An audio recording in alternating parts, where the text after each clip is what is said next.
તો અમરેલી જિલ્લાના રાજુલા અને જાફરાબાદ પંથકની અંદર પણ વરસાદ છે।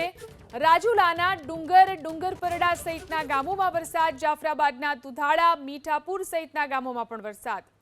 અમરેલી જિલ્લાના વિવિધ વિસ્તારો છે કે જ્યાં વરસાદ ફરી એકવાર વરસી રહ્યો છે। રાજુલાના ડુંગર પરડા સહિતના ગામોમાં વરસાદ છે, તો જાફરાબાદના દુધાળા, મીઠાપુર સહિતના ગામોમાં પણ વરસાદ છે। તો જાફરાબાદ અને જે રીતે અહીં આસપાસના વિસ્તારોમાં વરસાદ છે, રસ્તા ઉપર પાણી જોવા મળી રહ્યું છે।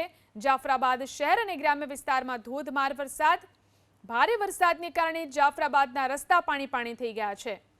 તો અમરેલી જિલ્લાના રાજુલા અને જાફરાબાદ પંથકમાં પણ વરસાદ। તો બનાસકાંઠા જિલ્લાના અંબાજી પંથકની અંદર ધોધમાર વરસાદ, અંબાજી પંથકમાં મેઘરાજાની શાનદાર બેટિંગ। અંબાજીમાં ગાજવીજ સાથે ધોધમાર વરસાદ, મકાઈ, મગફળી સહિતના પાકમાં નુકસાનની ભીતિ। અંબાજીમાં ગાજવીજ સાથે વરસાદ વરસ્યો છે। બનાસકાંઠા જિલ્લાના અંબાજી પંથકની અંદર ધોધમાર વરસાદ, મેઘરાજાની શાનદાર બેટિંગ અંબાજીમાં જોવા મળી।